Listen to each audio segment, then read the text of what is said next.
नमस्कार दोस्तों, this side RJ Meena. आप मुझे देख रहे हैं जीनियस विद्यार्थी यूट्यूब चैनल पर। तो पिछले लेक्चर्स में हमने डिस्कस कर लिया था नाउन का, प्रॉपर नाउन हम पढ़ चुके हैं, कॉमन नाउन को भी हम पढ़ चुके हैं और आज हम पढ़ने वाले हैं उसके बाकी के बचे हुए पोर्शन, जिसमें हमारा है एक तो मटेरियल नाउन, कलेक्टिव नाउन और एब्स्ट्रैक्ट नाउन अपना बचा हुआ है। तो आज स्टार्ट करते हैं, हम कलेक्टिव नाउन से स्टार्ट करते हैं और मटेरियल नाउन और एब्स्ट्रैक्ट नाउन को भी समझने की कोशिश करेंगे। ठीक है दोस्तों, तो कलेक्टिव नाउन होता क्या है? कलेक्टिव नाउन, जैसा कि आपको डेफिनेशन से ही पता चल रहा होगा, ये एक समूह को दर्शाता है। ये एक ऐसे समूह को दर्शाता है कि जिस उस समूह के अंदर उपस्थित जितने भी व्यक्ति, वस्तु, उनका सबका रिएक्शन, उनके भाव एक जैसे होने चाहिए। अगर मैं इसकी डेफिनेशन आपके सामने पेश करने की कोशिश करूं तो क्या डेफिनेशन होगी? Collective noun is a noun that refers a group of person, thing, animal as a unit। इनका जो ग्रुप होगा वो किस तरीके का होगा? एक यूनिट की तरह बिहेवियर करेगा। इनका जो ग्रुप होगा, किसी वस्तुओं का ग्रुप, एनिमल्स का ग्रुप, पर्सन्स का ग्रुप, वो अगर एक यूनिट की तरह बिहेव करे, वो उनका एक यूनिट की तरह बिहेव करेगा तो वो क्या होगा? कलेक्टिव नाउन होगा। एक कलेक्शन की तरह बिहेव करेगा तो वो क्या होगा? एक कलेक्टिव नाउन कहलाएगा। जैसे कि एग्जाम्पल मैंने आपके सामने लिखने की कोशिश की, टीम क्या होता है? एक कलेक्टिव नाउन है। जैसे इंडियन क्रिकेट टीम, पाकिस्तान की क्रिकेट टीम, तो टीम अपने आप में क्या है? एक कलेक्टिव नाउन है। इसी तरीके से मैंने अगला एग्जांपल आपके सामने लिखने की कोशिश की, कमिटी। दोस्तों ये जो वर्ड है ना कमिटी, ये करेक्टली वर्ड जो और इनकरेक्टली वर्ड हमें छांटने होते हैं एग्जाम के अंदर, उसमें बहुत ज़्यादा पूछा जाता है, क्योंकि इसकी स्पेलिंग में हम कई बार मिस्टेक कर देते हैं। इसमें डबल एम आता है, डबल टी आता है और डबल ई आता है। 3 चीज़ें इसमें डबल बार आती है। तो इस स्पेलिंग को थोड़ा याद रखिएगा। ये आपको मैं बता रहा हूँ, बार बार एग्जाम में पूछा जाता है और आपको भी कभी ना कभी ये देखने को मिल सकता है। इसको आप लिख लीजिए साइड में, ठीक है? Team, committee. इसी तरीके से फैमिली। अच्छा, टीम क्या होता है? टीम होता है प्लेयर्स का एक समूह होता है, प्लेयर्स का एक कलेक्शन होता है। कमिटी क्या होता है? एक जो पर्टिकुलर मेंबर्स होते हैं, उन मेंबर्स की कमिटी होती है, उनका एक कलेक्शन होता है कमिटी। और फैमिली क्या होता है? एक जो ब्लड रिलेशन से संबंधित जो व्यक्ति होते हैं ना, जो पर्सन्स होते हैं, उनकी एक कलेक्शन होता है फैमिली। इसी तरीके से मैं बोलने की कोशिश करूं, हर्ड क्या होता है? ये होता है एनिमल्स का ग्रुप होता है हर्ड। ये जो पालतू जानवर होते हैं ना, उनका ग्रुप होता है हर्ड। ठीक है दोस्तों, इसी तरीके से जूरी क्या होता है? जो जस्टिस देते हैं उनका एक ग्रुप होता है। क्या होता है? जरी। इस तरीके से। अब दोस्तों ये जनरली किस फॉर्म में यूज़ किए जाते हैं? ये इनके साथ में जो वर्ब यूज़ की जाती है वो यूज़ की जाती है सिंगुलर फॉर्म। इनके साथ जो वर्ब यूज़ की जाती है, सिंगुलर वर्ब यूज़ की जाती है इन जनरली हमें सिंगुलर वर्ब का यूज़ इनके साथ में हमें करना होगा। लेकिन कभी कभी क्या होता है कि इनके साथ में हमें प्लूरल वर्ब का भी यूज़ करना पड़ जाता है। किस तरीके से? जब मैंने इनको बोलने की कोशिश की कि ये कलेक्शन की तरह बिहेव करेंगे। कलेक्शन की तरह कैसे? जैसे कि अगर कोई निर्णय अगर इस टीम में लेना है तो सारे टीम मेंबर्स का अगर मत एक ही है, अगर सारे टीम मेंबर्स उस बात से सहमत हैं तो ये क्या हो जाएगा? एक कलेक्शन की तरह बिहेव करेगा। और हम लिखेंगे the team is agree at this matter. ठीक है, तो जो मैटर पर है वो पूरी टीम क्या है? एग्री करती है। इस तरीके से हम इसको लिखने की कोशिश करेंगे। लेकिन अगर इस टीम में से किसी एक बंदे की जो मत है, एक दो प्लेयर्स का जो मत है वो डिफरेंट हो जाए तो क्या होगा कि इनका जो डिवाइड हो जाएगा। ये एक कलेक्शन की तरह बिहेव नहीं करेंगे। जैसे कि मैंने लिखने की कोशिश की, देखो इन जनरल तो हमने इनके साथ में क्या यूज़ करना है? सिंगुलर वर्ब का यूज़ करना है। लेकिन जो स्पेशल केसेस होते हैं जब ये एक मत होकर के ना बिहेव करेंगे तो हमें इनके साथ में प्लूरल वर्ब का यूज़ करना है। वो एग्जांपल्स मैं आपके सामने लिखने की कोशिश करूँगा। जैसे कि मैंने लिखने की कोशिश करी, the team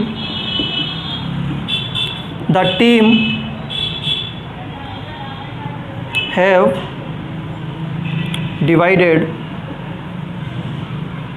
divided over the issue of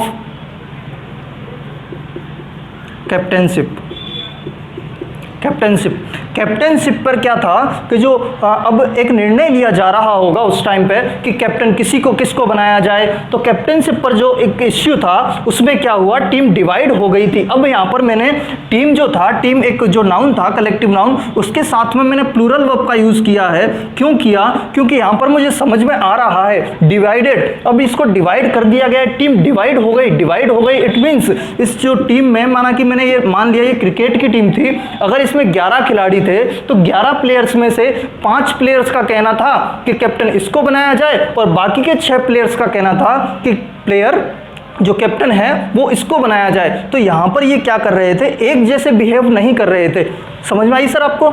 एक जैसे बिहेव नहीं कर रहे थे। अगर ये सारे प्लेयर्स एक जैसे बिहेव करते तो हम यहाँ पर सिंगुलर फॉर्म का यूज़ करते। ठीक है सर, तो यहाँ पर सिंगुलर फॉर्म का यूज़ करते। अब ये सिंगुलर फॉर्म का यूज़ हम क्यों नहीं कर रहे हैं? क्योंकि कुछ खिलाड़ी कुछ मत दे रहे हैं और बाकी खिलाड़ी अपना अलग मत दे रहे हैं। तो यहाँ पर ये कलेक्शन की तरह बिहेव नहीं कर रहे, तो ये इस तरीके से होगा। अब जैसे कि मैंने दूसरा एग्जाम्पल एक और आपके सामने लिखने की कोशिश करी, the committee meets every week।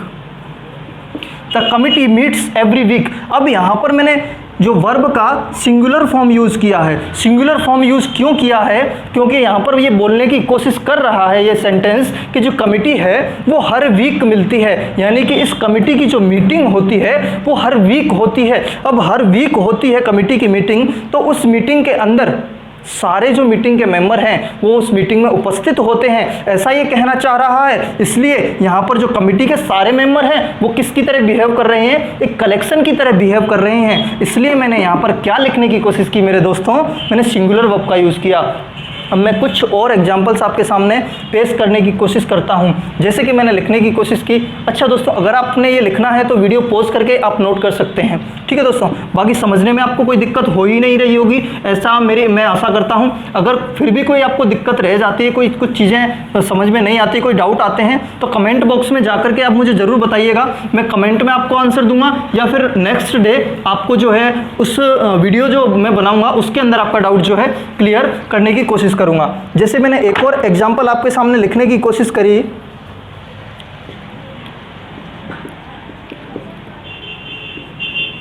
The audience have taken there seats. अब यहाँ पर ऑडियंस क्या है, अपने आप में एक कलेक्टिव नाउन है। नाउन तो ये कलेक्टिव है ऑडियंस, लेकिन यहाँ पर फिर भी मैंने ये कलेक्टिव नाउन को सिंगुलर फॉर्म में यूज़ करते हैं, लेकिन फिर भी इसके साथ में जो वर्ब मैंने लगाया है उसका यूज़ किया है मैंने प्लूरल वर्ब का। प्लूरल वर्ब का यूज़ मैंने इसलिए किया क्योंकि यहाँ पर अगर मैं इस सेंटेंस का हिंदी मीनिंग निकालने की कोशिश करूं, हिंदी बोलने का अगर कोशिश करूं, तो मैं क्या बोलूँगा, ऑडियंस में से प्रत्येक ने अपनी अपनी सीट ली, यानी कि जो इनका जो एक्शन था वो इंडिविजुअल था। इनका जो एक्शन था वो एक कलेक्शन की तरह बिहेव नहीं कर रहा था, सबने अपनी अपनी सीट ली। तो यहाँ पर क्या होगा, इनकी जो बिहेवियर है वो कलेक्शन की तरह ना होकर के डिफरेंट इंडिविजुअल इनके एक्शन हो रहे हैं, इसलिए यहाँ पर मैंने प्लूरल वर्ब का यूज़ किया। अब ये चीज़ें आपको देखने की कोशिश करनी पड़ेगी दोस्तों। अब यहाँ पर जो वर्ब है प्लूरल फॉर्म में लगी हुई है, तो यहाँ पर भी हमें इसको प्लूरल मानते हुए यहाँ पर प्लूरल जो है प्रोनाउन का यूज़ करना होगा। समझ गए दोस्तों? तो इस तरीके से हमारा था कलेक्टिव नाउन। अब क्या होता है कि कलेक्टिव नाउन का एक और एस्पेक्ट मैं आपको बताने की कोशिश करूंगा, इसको आप थोड़ा सा नोट डाल करके इसको याद करने की कोशिश करिएगा, इसको माइंड में रखने की कोशिश करिएगा। ये जिस फॉर्म में होते हैं आपने उसी फॉर्म में इसको रखना है। जैसे मैंने आपके सामने लिखा टीम, ये क्या है? कलेक्टिव नाउन है दोस्तों। लेकिन अगर आपने इसको प्लूरल बनाने की कोशिश की, अगर आपने इसके साथ एस लगा करके इसको आपने प्लूरल बनाने की कोशिश की, तो ये फिर बन जाएगा कॉमन नाउन। ये अपने आप में कॉमन नाउन के अंदर ट्रांसफर हो जाएगा। इसलिए ये जिस फॉर्म में है उसी फॉर्म में आप रहने दीजिए। अगर आपको प्लूरल भी यूज़ करना है तो आप इसके साथ प्लूरल वर्ब लगा दीजिए, ये अपने आप प्लूरल बन जाएगा। ठीक है माय डियर फ्रेंड्स, तो ये अपना कंप्लीट होता है कलेक्टिव नाउन। कलेक्टिव नाउन में इससे ज़्यादा कुछ नहीं है अभी मेरे पास आपको समझाने के लिए, क्योंकि अभी क्या है कि अपन को बेसिक इसकी नॉलेज लेनी है। जब जैसे जैसे अपन आगे टॉपिक्स में बढ़ेंगे, आगे जैसे जैसे अपने सामने एग्जांपल्स आएंगे, तो और भी जो रूल्स होंगे निकल करके अपने सामने आते रहेंगे। अब मैं आपको लेकर के चलता हूँ मटीरियल नाउन की तरफ। मटीरियल नाउन काफ़ी इंपॉर्टेंट नाउन है। अगर एग्जामिनर का थोड़ा सा माइंड रहा तो वो नाउन से क्वेश्चन देगा तो वो मटेरियल नाउन से ही आपके पास क्वेश्चन डिलीवर करने की कोशिश करेगा, क्योंकि मटेरियल नाउन में कुछ चीज़ें ऐसी है जहाँ से कि हम गड़बड़ हो सकती है अपना मामला। जैसे कि मैं मटेरियल नाउन आपके सामने पेश करने की कोशिश करूँगा। मटेरियल नाउन, मटेरियल जैसे कि नाम से ही पता चल रहा है, मटेरियल का जैसा कि हमें नाम से ही पता चल रहा है, मटेरियल नाउन की डेफिनेशन क्या होगा? ये एक मटेरियल को डिफाइन करता है, मटेरियल को। ठीक है, अगर मैंने इसकी डेफिनेशन लिखने की कोशिश की तो material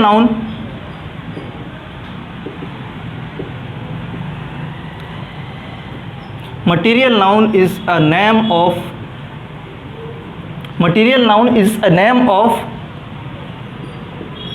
raw material that the things are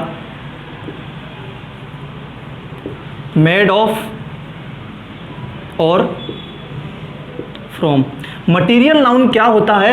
material noun वो एक रॉ मटेरियल होता है जिससे कि चीज़ें, जिससे कि वस्तुएं बनाई जाती हैं। जैसे कि मैंने आपके सामने लिखने की कोशिश की, गोल्ड,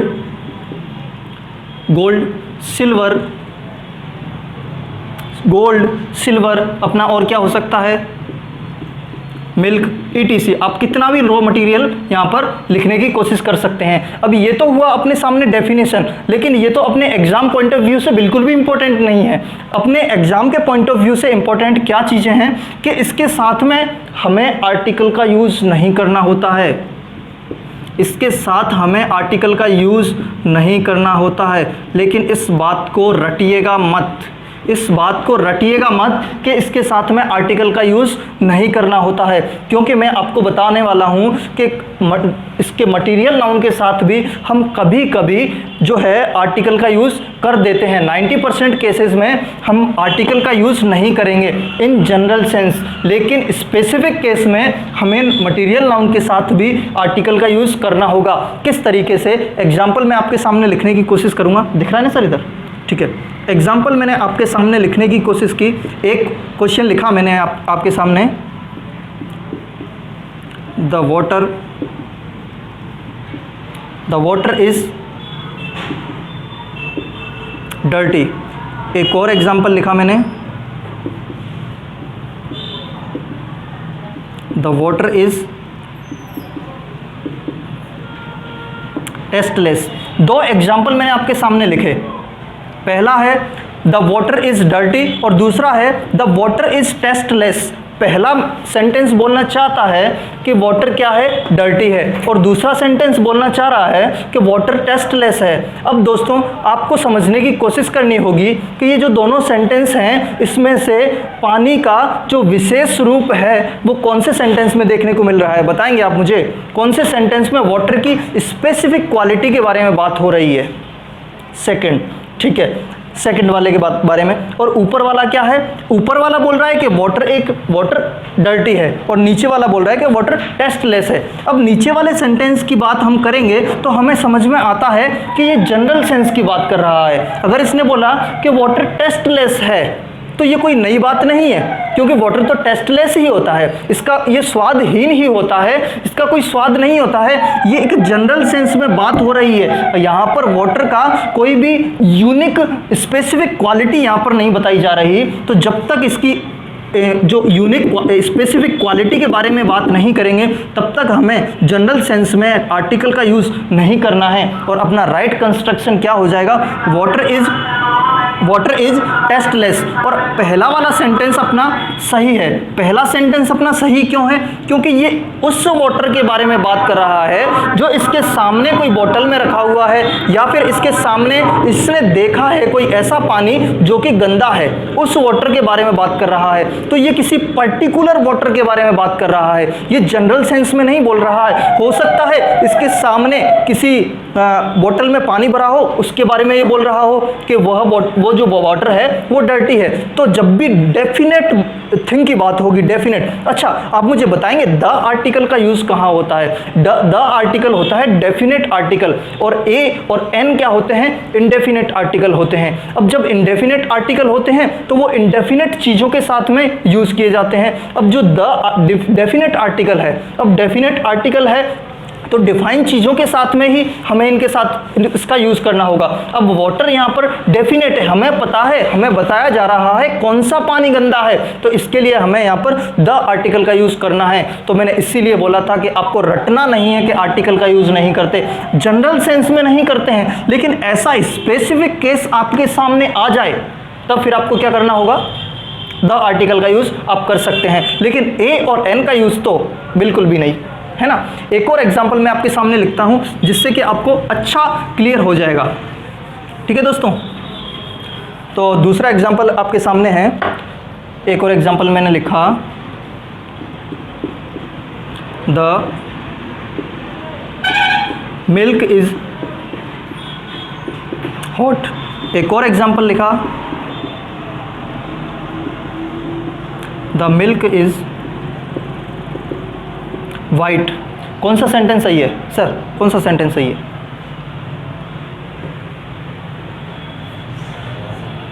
देखिए ये बोल रहा है कि द मिल्क इज हॉट। क्या हमेशा ही मिल्क हॉट होता है? नहीं होता हॉट। अगर हॉट होता हमेशा ही तो फिर क्या होता, उसको हम घर पे ला करके गर्म करने की ज़रूरत क्यों पड़ती? ये हमेशा हॉट नहीं होता, ये किसी स्पेसिफिक मिल्क की बात कर रहा है जो इसके सामने रखा हुआ है कि यार ये वाला जो दूध है ना वो गर्म है, क्योंकि अब जब मेरे पास डेफिनेट थिंग है, मेरे को पता है इस दूध की स्पेसिफिक क्वालिटी मेरे को दे दी कि ये वाला दूध हॉट है। और यहाँ पर एक जनरल सेंस है कि the milk is white, milk is white, milk हमेशा वाइट होता है, इसका कोई स्पेसिफिक वो नहीं है, इसकी तो ये हमेशा से होता है, ये जनरल सेंस है, इसकी कोई स्पेशल क्वालिटी आप नहीं बता रहे हैं हमें द लगा करके। ये इसने बोला मिल्क इज़ वाइट, तो बाबा हमेशा ही ये वाइट होता है, इसका कोई स्पेशल क्वालिटी ये नहीं है। तो यहाँ से जनरल सेंस में हमें द आर्टिकल का यूज़ हटाना होगा। और यहाँ पर ये स्पेसिफिक केस बता रहा है, दूध ठंडा भी हो सकता है, दूध गर्म भी हो सकता है, लेकिन इसने बोल दिया कि ये वाला दूध गर्म है दोस्तों, तो इसलिए यहाँ पर द आर्टिकल का यूज़ करना सही रहेगा। तो ये चीज़ें आपने ध्यान रखनी है। बाकी मटेरियल नाउन में ऐसा कुछ है नहीं, और ये चीज़ें हैं आर्टिकल, अगर वो क्वेश्चन पूछेगा तो आर्टिकल से ही पूछेगा, अदरवाइज तो मुझे नहीं लगता कि वो मटेरियल नाउन से क्वेश्चन पूछेगा और आर्टिकल से बाहर चला जाए। ठीक है दोस्तों, तो ये अपना कंप्लीट हुआ कलेक्टिव नाउन और मटेरियल नाउन। अब अपना आता है एक एब्स्ट्रैक्ट नाउन अपना बचा हुआ है। अच्छा आपको ये नोट करना था ना, तो इसको पॉज करके वीडियो को नोट आप कर सकते हैं। अब अपना बचा हुआ है एब्स्ट्रैक्ट नाउन। एब्स्ट्रैक्ट नाउन को अपन समझने की कोशिश करेंगे। क्या होता है दोस्तों? ये होता है भाववाचक संज्ञा। यहाँ पर हमें एक दूसरे की भावनाओं को समझना होता है दोस्तों। ठीक है, भावनाओं को जब हम समझते हैं तो वो क्या होती हैं? भाववाचक संज्ञाएं होती हैं, भाववाचक संज्ञा कहलाती है। जब भी हम किसी से गुस्सा हो जाते हैं, किसी से नाराज हो जाते हैं, तो वो क्या होता है? एब्स्ट्रैक्ट नाउन होता है। जैसे मैंने आपके सामने लिखने की कोशिश की, एब्स्ट्रैक्ट नाउन।